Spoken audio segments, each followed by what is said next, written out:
Assalamualaikum warahmatullahi wabarakatuh. Alhamdulillahirrabbilalamin. Wassalatu wassalamu ala asrofil anbiya'il mursalin wa ala alihi wa sahbihi ajma'in, amma ba'du.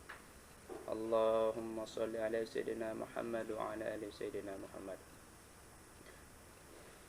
Anak-anakku SMA Negeri 1 Jenepria yang saya banggakan, kita akan mempelajari tentang sejarah peminatan.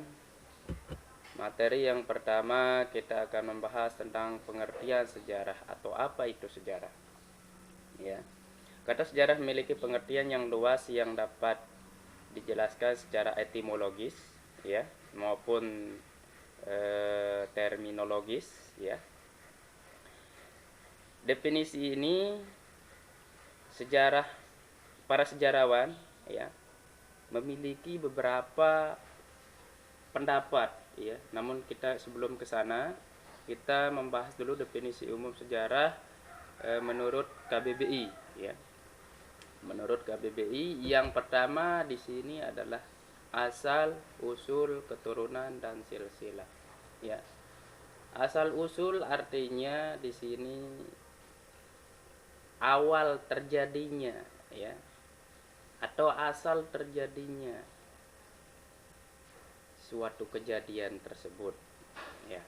Kemudian ada namanya keturunan. Keturunan ini adalah penerus dari orang yang pernah melakukan tindak tanduk atau pekerjaan sejarah tersebut, yang pernah melewati sejarah tersebut, ya. Dan di sini ada namanya silsilah. Silsilah itu artinya bagian dari keluarga-keluarga atau bagan, ya, yang memiliki struktur-struktur, ya. Ya, seperti itu.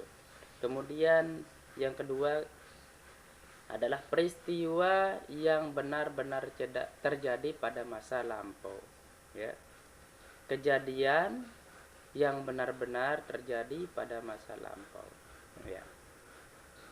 Itu menurut KBBI. Kemudian yang ketiga, pengetahuan atau uraian tentang kejadian atau peristiwa yang benar-benar terjadi pada masa lampau, ya. Oke, slide berikutnya adalah kata sejarah berasal dari bahasa Arab, ya, yaitu syajaratun, yang berarti atau yang artinya adalah pohon, ya. Istilah tersebut digunakan, ya, karena keluarga atau kekeluargaan, ya, selain pada keluarga-keluarga kita, dicontohkan ini adalah keluarga kerajaan mirip seperti pohon, ya, seperti pohon. Kata tersebut pertama kali diserap dalam bahasa Melayu pada abad ke-13. Bahasa Melayu itu artinya bahasa Arab, ya. Akan tetapi kalau sejarah bahasa dibahasakan menjadi bahasa Arab, itu bahasa Arabnya adalah tarikh, ya. Tapi asal dari kata sejarah itu adalah syajaratun, yang berarti pohon, ya. Dalam bahasa Inggris, ya, sejarah disebut dengan history, yang diserap dari bahasa Yunani yang artinya atau yakni historia.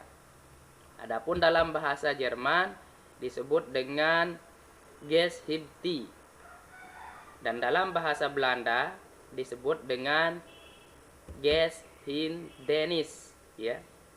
Geschiedenis. Semua definisi tersebut mempunyai makna yang hampir sama, yaitu penyelidikan, pengumpulan, pengorganisasian, dan penyajian informasi mengenai peristiwa masa lampau manusia, ya. Pendapat para sejarawan ada memiliki beberapa pendapat tentang sejarah tersebut, ya. Yang pertama di sini adalah pendapat Herodotus, ya. Pada tahun 484 sampai 425 sebelum Masehi, ya, mendefinisikan sejarah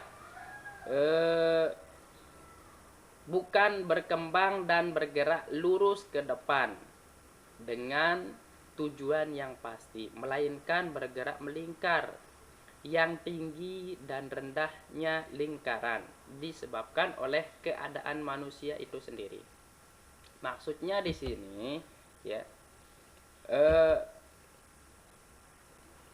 manusia itu sudah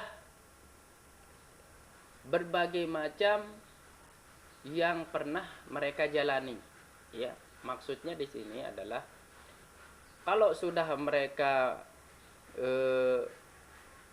pasti memiliki ujian atau cobaan, ya. Seperti contohnya kita pada masa ini, pada masa kalian sudah sekolah, pasti ada tes ujiannya, ulangannya, ya. Begitu juga kehidupan orang-orang terdahulu, ya. Kalau sudah senang pasti akan susah, kalau susah pasti akan senang. Nah, seperti itulah kehidupan itu, tidak seperti yang kita inginkan, ya, tidak semulus yang kita inginkan. Itu kalau menurut Herodotus. Kemudian ada menurut Ibnu Khaldun pada tahun 1332 sampai 1406 Masehi, mendefinisikan sejarah sebagai catatan tentang manusia dan peradabannya dengan seluruh proses perubahan secara nyata dengan segala sebab dan akibat. Maksudnya sebagai catatan manusia ini adalah yang melakukannya itu adalah manusia, dan yang mencatatnya itu adalah manusia, yang mempelajarinya juga manusia. Nah, menurut Ibnu Khaldun ini adalah semua tindak tanduk perilaku manusia-manusia terdahulu atau orang-orang terdahulu itu dicatat dan diingat, ya, dan diingat secara nyata, ya. Bagaimana tentang proses kehidupan, proses perubahan, proses kependudukannya, ya. Nah, seperti itu dia kalau menurut Ibnu Khaldun. Adapun menurut R.G. Collingwood, ya, pada tahun 1889 sampai 1943, ya, mendefinisikan sejarah sebagai penyelidikan tentang hal-hal yang telah dilakukan manusia pada masa yang lampau. Nah, seperti saya bilang yang tadi, ya, manusia itu menyelidiki perilaku atau tindak tanduk orang-orang terdahulu, ya. Apa manfaatnya? Supaya mereka mengetahui, ya, bagaimana tata cara orang-orang terdahulu bermasyarakat, ya, atau berinteraksi. Nah, seperti itu dia, ya. Tergantung seperti apa orang itu akan meneliti. Kalau dia meneliti tentang kependudukannya, pasti dia akan mencari atau meneliti tentang kependudukan. Tapi kalau mereka mau meneliti tentang peralatan yang mereka pakai, pasti mereka itu akan menggeluti tentang peralatan. Nah, seperti itu dia, ya. Ya, adapun juga menurut sejarawan yang bernama Sartono Kartodirjo ini, ya, berpendapat mendefinisikan sejarah, ya, menyatakan sejarah pada hakikatnya dibatasi oleh dua hal, ya, yaitu sejarah dalam arti objektif dan dalam arti subjektif. Ya. Maksudnya di sini, coba kita lihat ke slide yang berikutnya. Ya. Sejarah dalam arti objektif dan subjektif.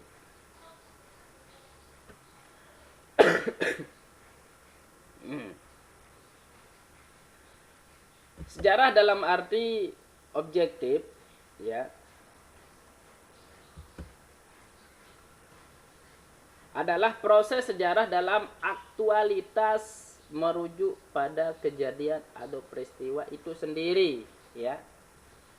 Proses sejarah dalam aktualitas merujuk pada kejadian atau peristiwa itu sendiri. Ya, maksudnya di sini adalah kita lihat yang dia bilang adalah proses, ya, proses sejarah dalam aktual. Prosesnya yang sedang terjadi, ya. Aktualitas ini yang terjadi, yang benar-benar terjadi, ya, merujuk pada kejadian atau peristiwa itu sendiri. Nah, dia itu maksudnya di sini proses sejarah dia itu betul-betul terjadi, ya. Kemudian mengikuti ke kejadian atau peristiwa itu sendiri. Maksudnya sehingga dia itu betul-betul dia itu terjadi, ya. Betul-betul dia itu terjadi sehingga dia itu bisa dikatakan sebagai sejarah, ya, sejarah. Nah, adapun dalam arti subjektif yaitu suatu bangunan yang disusun penulis sebagai uraian atau cerita.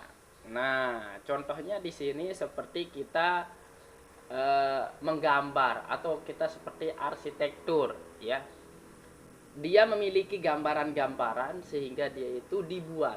Nah, kalau ini menurut Sartono Kartodirjo, ya, suatu bangunan yang disusun penulis sebagai uraian atau cerita. Nah, tapi sebenarnya ini menurutnya Sartono Kartodirjo ini, ya. Tapi sebenarnya tidak seperti itu. Kita tidak mungkin menggambarkan kehidupan kita kemudian itu yang kita lakukan. Maksudnya tidak semulus yang kita inginkan. Pasti ada ujiannya, cobaannya, godaannya, pasti banyak, ya. Tapi kalau menurut Sartono Kartodirjo seperti itu dia, ya. Kita seolah-olah kayak memiliki cita-cita.